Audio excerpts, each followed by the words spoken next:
hoje dando continuidade à nossa série de entrevistas para conhecer melhor a vida consagrada e a entrega tão especial, a missão e a vida religiosa, vamos mergulhar um pouco mais na história do carisma passionista, é isso mesmo.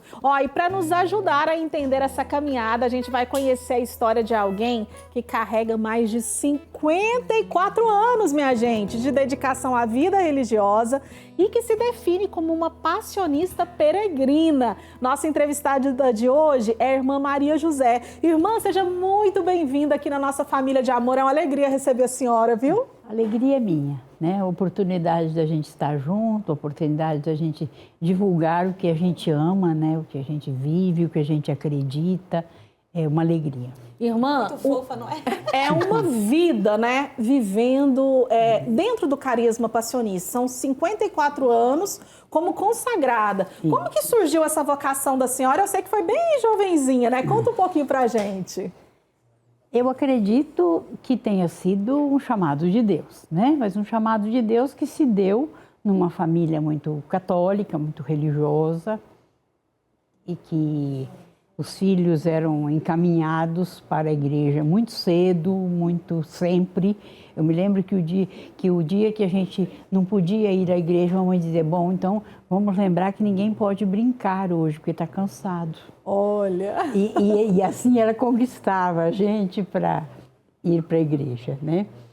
E a minha região de nascimento foi alvo de, hoje nem tanto, mas as comunidades de base daquela região, devido à dificuldade de presença de padres propriamente, né? Eram muito poucos, até hoje tem 54 comunidades na minha paróquia. Olha. E uma agenda de, se o padre conseguir passar uma vez por mês em cada comunidade, é um esforço muito grande, não é? Então até hoje faltam, né, sacerdotes ali.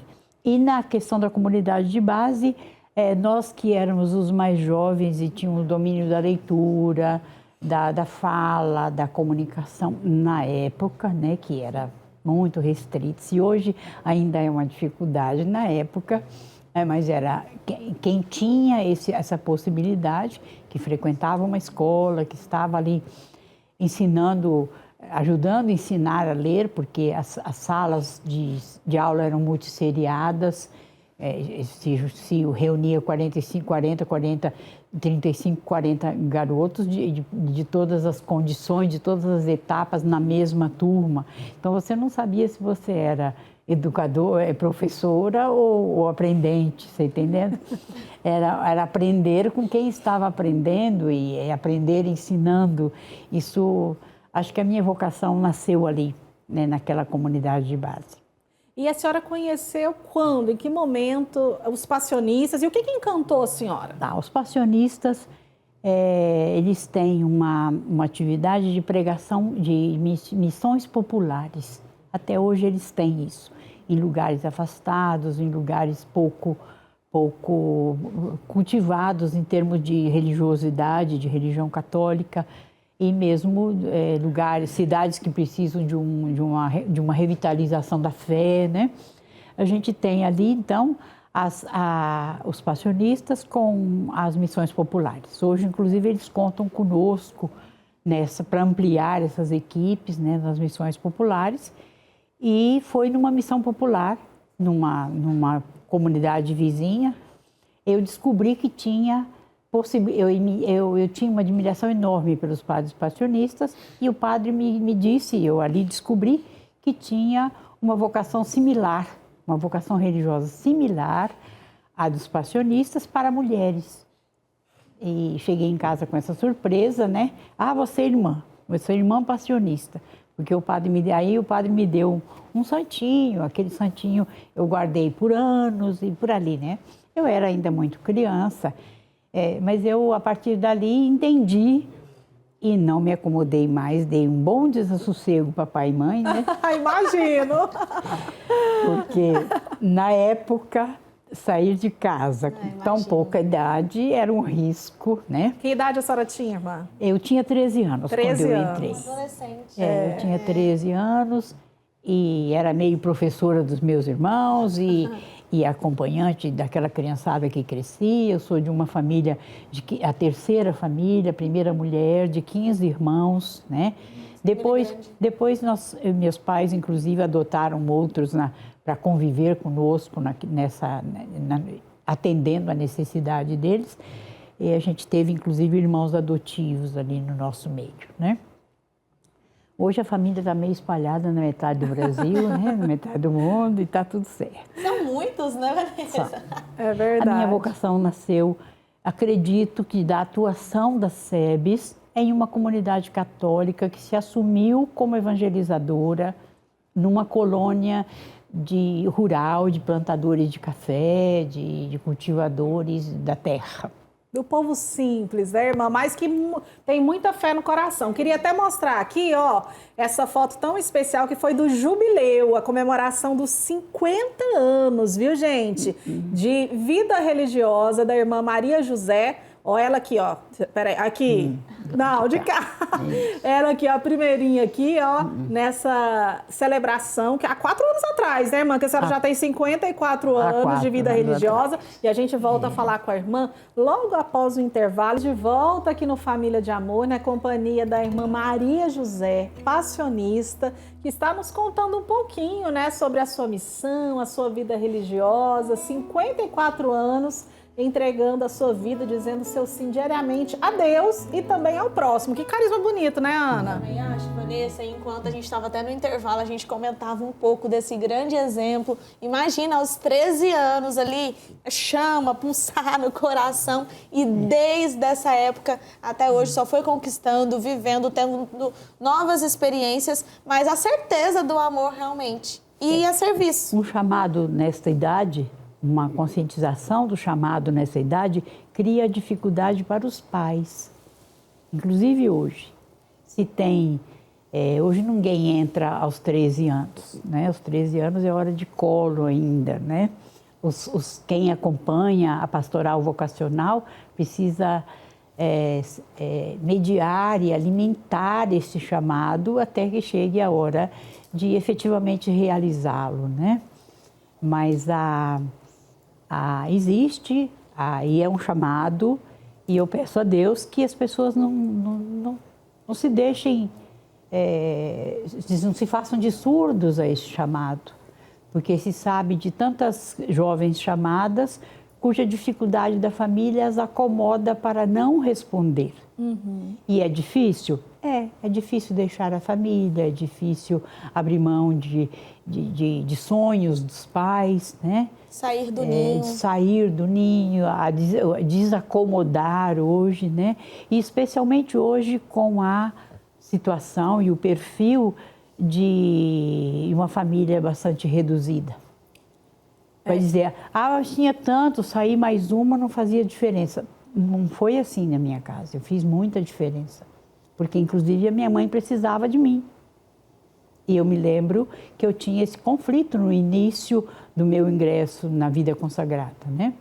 Mas a força de Deus, a consciência do chamado, a percepção, a vontade de seguimento de Jesus no chamado percebido e recebido de Deus, faz parte dessa força para que a gente tenha possibilidade de fazer esse caminho. É verdade. E que bom que deu certo. Ó, e eu tô com uma foto aqui, ó, da irmã, ela com os jovens. Até queria conhecer um pouquinho sobre o carisma passionista e essa missão bonita, irmã, que a senhora carrega junto com os jovens. Conta pra gente um pouco sobre essa realidade. Então, a nossa atividade junto a educadores e educandos, né? Eu tive a oportunidade de, por mais de 30 anos, ser diretora de escola. E trabalhei num colégio em São Paulo, no centro de São Paulo, em Pinheiros, e trabalhei num colégio no centro de Brasília recentemente. E deixando ali, em 2016, eu saí da missão de educar, né? Não da missão de educadora, porque onde a gente estiver, a gente é educadora. A gente carrega essa marca, né, esse grande chamado de orientação, de escutar, de apoiar, de brincar junto, de falar sério e por aí, né? Eu acho que é um caminho, é uma marca que Deus deixa na gente.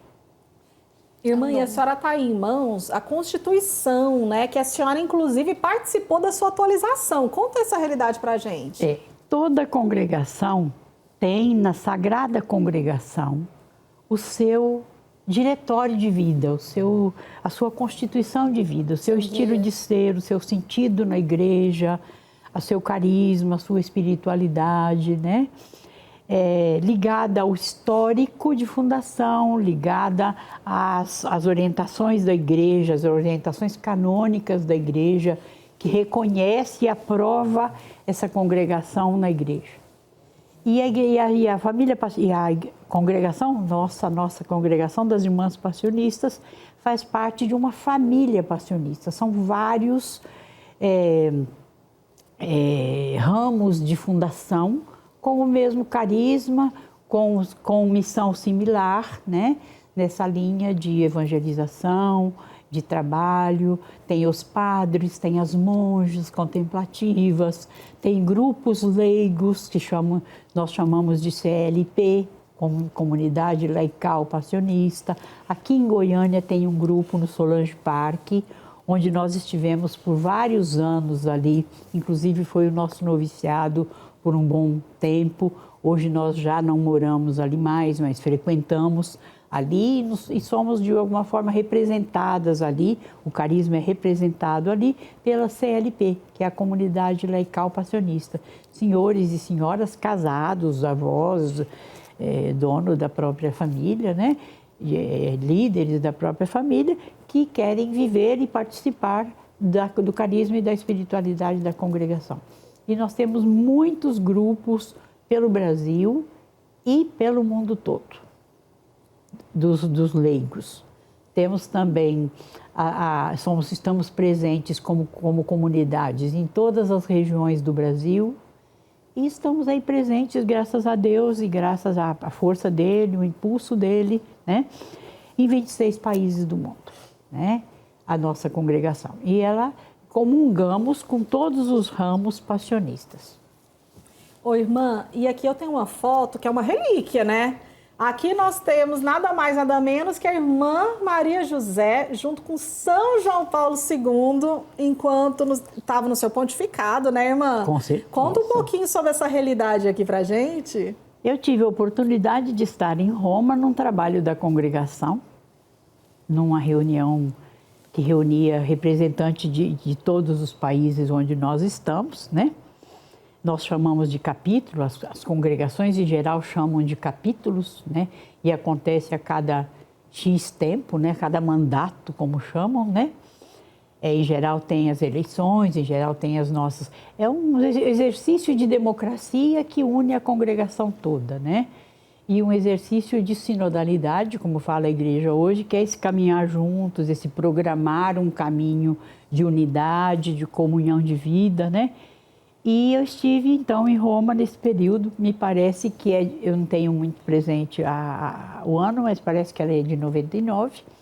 E nós fomos ver, nós estivemos numa audiência com o João Paulo II, né? E enquanto a gente o cumprimentava, ele sussurrava aquele canto, a benção, João de Deus. Ele resmungava, como que resmungava aquele canto que apareceu que foi feito numa das visitas dele, né? Aqui no Brasil, Aqui né, no Brasil. E me lembro que a minha mãe, eu dei uma das fotos para minha mãe e ela dizia assim, quando ele foi beatificado e canonizado, ela dizia assim, esse aqui é santo, e essa, né? Eu falei, só precisa rezar para que eu seja também. Que coisa boa, irmã. Ó, e por último, tem essa família bonita, abençoada aqui. 15 irmãos, irmã Maria José? Nós somos 15. Nós somos 15, 2 dos nossos irmãos já estão no céu, né? Espera-se que Deus, na misericórdia dele, os tenha acolhido, assim como o pai e mãe, né? Também. Mas os meus irmãos, nós somos 15 irmãos muito grudados um no outro. Hoje, o Zap, se você deixar, vive exclusivo para esses nossos relacionamentos. Contamos muito um com o outro, uma família, graças a Deus, muito unida. Olha aí, a tecnologia sendo utilizada para se comunicarem. Sim, com certeza. A gente tem se falado e tem se apoiado, é necessário o apoio, né?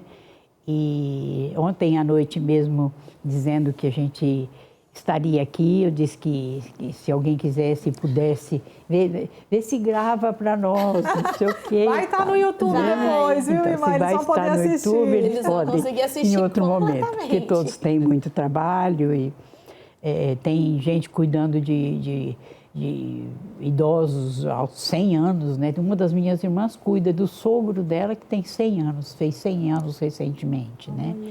E é aquela dedicação que não pode deixar, né?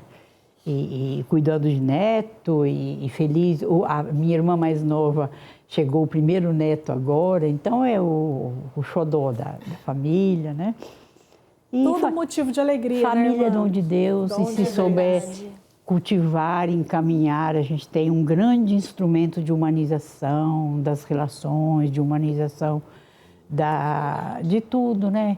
Dessa luta contra o consumismo, contra o individualismo. Eu acho que a família é como se fosse um remédio. Eu experimento a minha família como se fosse um remédio contra esse mal do nosso mundo, que é a solidão, a solidariedade, a confusão, a falta de perdão, né? Que é muito séria. Então eu tenho que louvar a Deus todos os dias. Vai ficar gravado no nosso coração essa mensagem, viu, irmã? A família é um remédio para todas as dificuldades que a gente encontra no mundo. Irmã, queria agradecer a participação da senhora. Foi tão rico. A gente poderia ficar muito tempo aqui falando com a irmã Maria José, né, Ana? Enquanto a irmã falava aqui, eu já fiquei pensando em outras perguntas, mas foi um grande presente tê-la aqui com a gente. Irmã, volte sempre. Então, eu é que agradeço, né? Trago o agradecimento da congregação, da vida religiosa consagrada, que é outro grande dom da igreja, né? Porque se Deus chama, o dom é dele. Então, cabe a nós repartir e não guardarmos para nós, ainda que seja na caixa mais preciosa que a gente tiver, né? Nada para guardar, é para desgastar mesmo, é para se doar mesmo, é para estar a serviço, né? Porque a vocação e o chamado é estarmos a serviço, né? A serviço porque quem é chamado tem também a obrigação de chamar. Então a gente tem aí a necessidade de divulgar esse dom da igreja, né? Como para todas as pessoas normais. Cada um tem que descobrir a sua vocação. Sim. Porque qual é a vocação mais importante? Esses tempos atrás, com a questão de vocacional, um dos garotos disse assim, queria descobrir a minha, quero que a minha seja muito importante. Eu falei, pois pode descobrir, porque a mais importante vocação é a sua. É verdade, irmã. É aquela que no chão da vida você vai descobrindo, vivendo, crescendo, com desafios, com dificuldades, mas sempre firmes. Amém. Sempre perseverantes.